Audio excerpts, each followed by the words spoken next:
Assalamualaikum warahmatullahi wabarakatuh. Perkenalkan, nama saya Rahmawati Habi dari jurusan PPKN. Tujuan saya membuat video ini untuk UAS mata kuliah Bahasa Indonesia.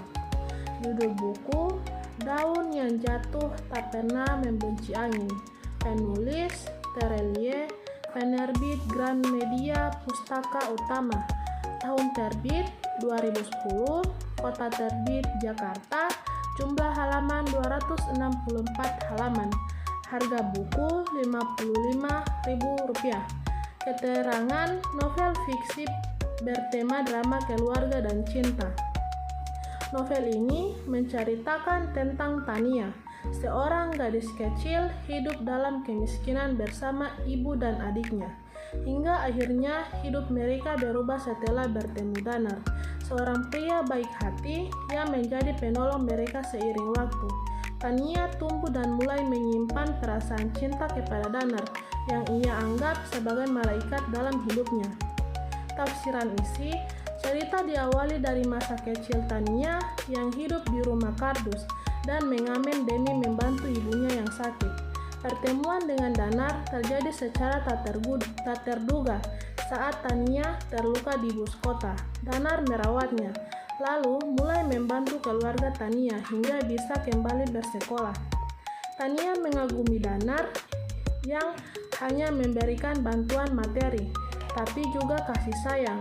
Namun, konflik batin mulai muncul saat Tania sadar bahwa perasaannya kepada Danar adalah cinta, bukan sekedar rasa hormat.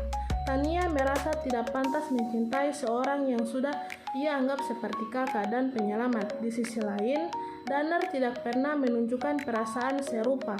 Perasaan cinta yang tumbuh dalam diam menjadi pusat cerita. Tania berjuang menekan perasaannya, apalagi setelah tahu bahwa Danar akan menikah. Ia belajar menerima kenyataan dan memilih untuk melepaskan dengan ikhlas, sebagaimana daun yang jatuh tak pernah membenci angin.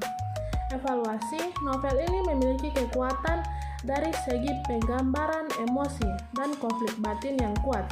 Terelie berhasil membawa pembaca masuk ke dalam pikiran Tania melalui narasi yang puitis dan relatif. Gaya bahasa yang sederhana, namun dalam membuat cerita ini sudah dinikmati semua kalangan. Kisah ini mengandung pesan moral bahwa cinta sejati tidak selalu harus memiliki. Ikhlas, mengorbankan, dan rasa syukur menjadi nilai-nilai penting dalam novel ini. Namun, beberapa bagian mungkin terasa lambat karena terlalu banyak deskripsi perasaan. Rangkuman, Daun yang Jatuh Tak Pernah Membenci Angin adalah kisah tentang cinta dalam diam, pengorbanan, dan penerimaan. Tania tumbuh dari gadis jalanan menjadi perempuan kuat berkat Danar, pria yang menjadi penolong keluarganya. Namun, ketika cinta tumbuh di hati Tania, ia dihadapkan pada kenyataan bahwa tidak semua cinta harus dimiliki. Novel ini menyentuh hati dan mengajarkan arti keikhlasan sejati. Sekian dari saya. Wassalamualaikum warahmatullahi wabarakatuh.